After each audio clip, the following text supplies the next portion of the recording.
mischiefs.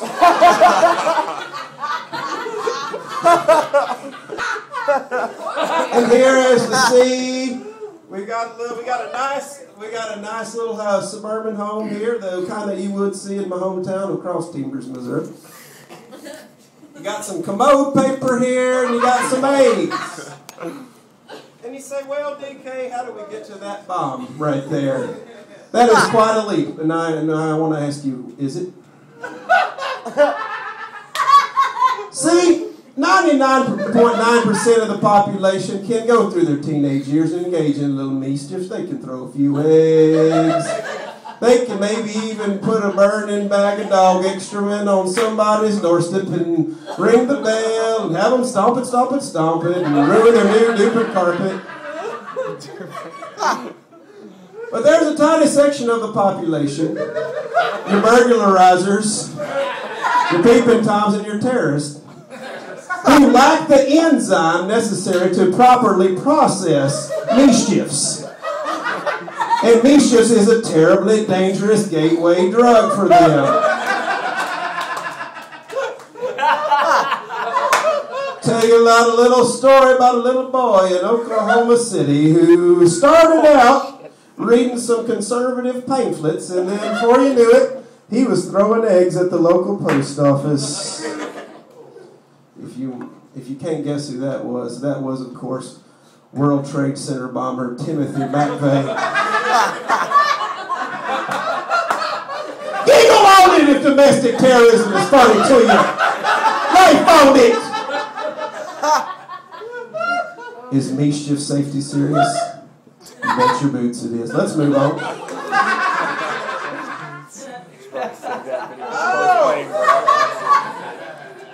Time to talk about picnic safety. You say, well, DK Snow's still on the ground. You might be jumping the gun on this one.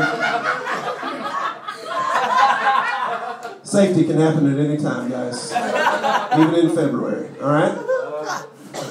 You say, well, what can go wrong with a picnic? Well, nothing except for abductions, subsequent sexual molestation and or murder, food poisoning, bug bites, et al., etc.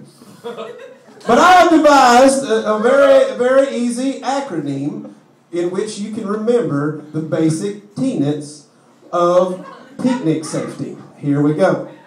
And that acronym, of course, is duodenum.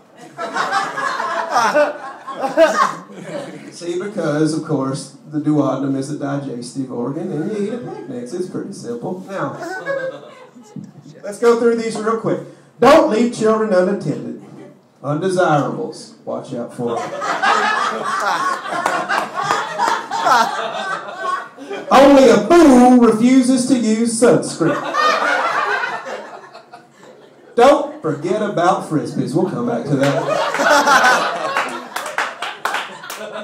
Eat all you want, if all you want is danger.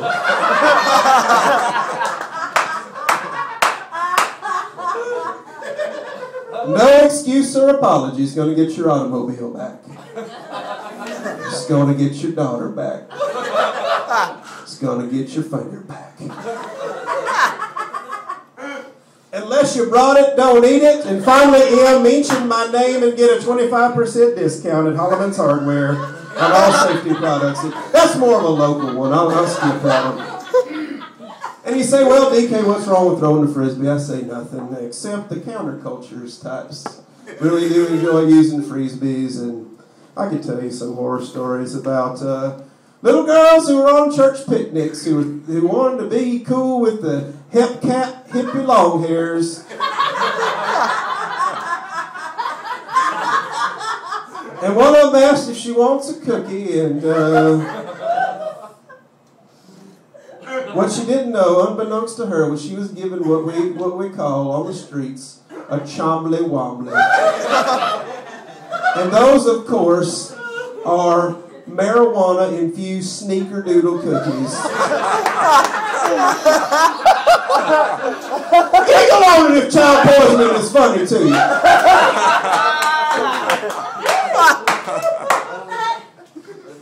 Long story short, she went through the trip, as they call it. She had the incense and the peppermints and all that. and breaking on through to the other side. When she come out the other side,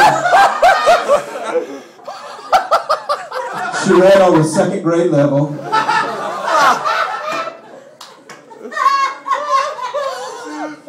She ended up prostituting herself at local car washes. If that's funny to you, continue to giggle. Let's move on now. We're going to modern it up here. This is for the kids. Going to keep it hip for the kids. This is from my award-winning presentation, Point, Click, You're Dead. What you cannot afford to not know about the internet pages.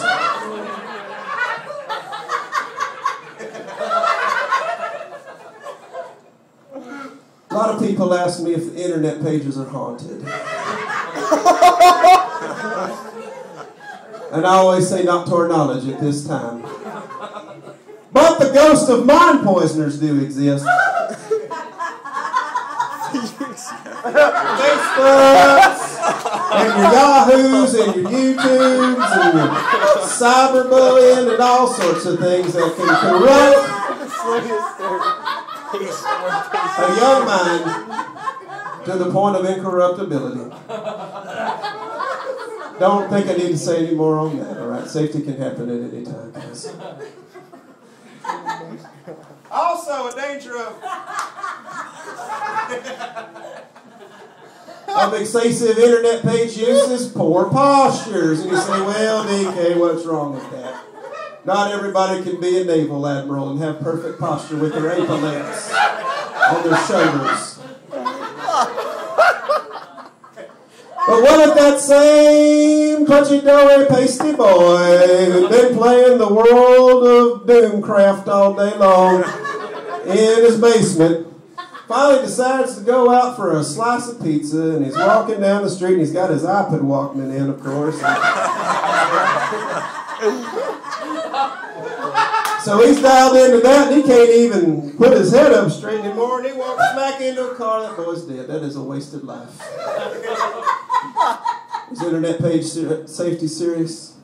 You bet your boots it is.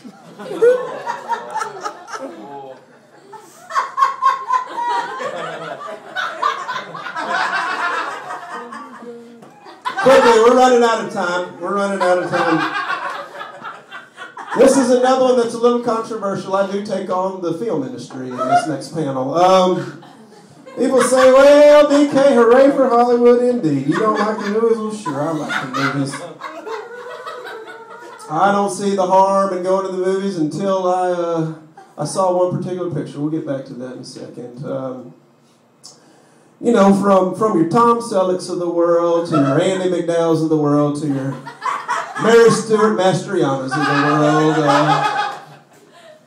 Hollywood has a vice grip on your children's minds, and people would say I was overreacting, and maybe I would have made fun of me too if I had privy to a time machine, etc. Till a little movie came out in 1985.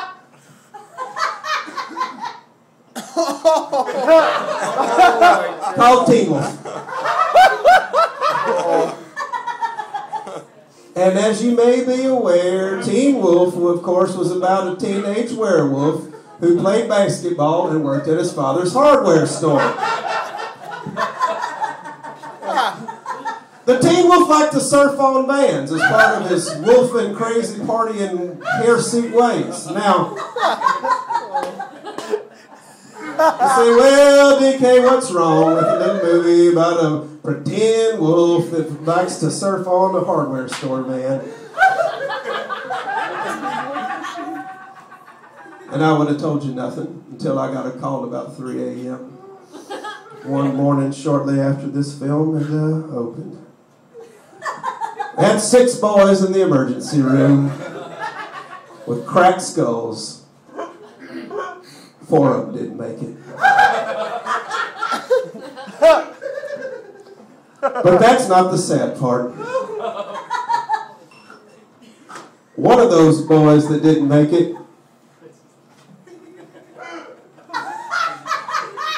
was our old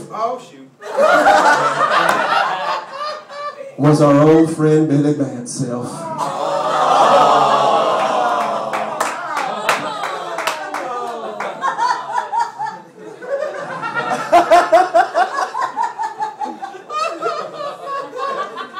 Truth be told, Billy made it for a little while. He was in a vegetative state, and his parents took him to the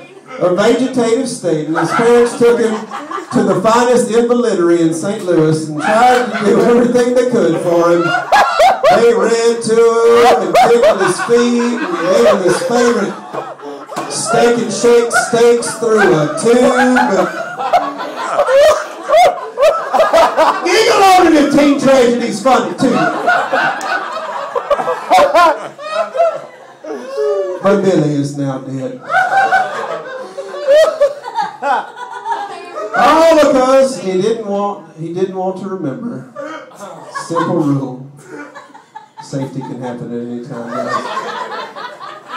My name is D.K. Edgar, and if I got through to one of you tonight, it was perfect. Thank you very much.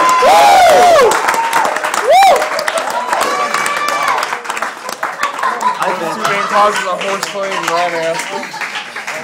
Yes, D.K. We also know as Mr. Chad Briggs.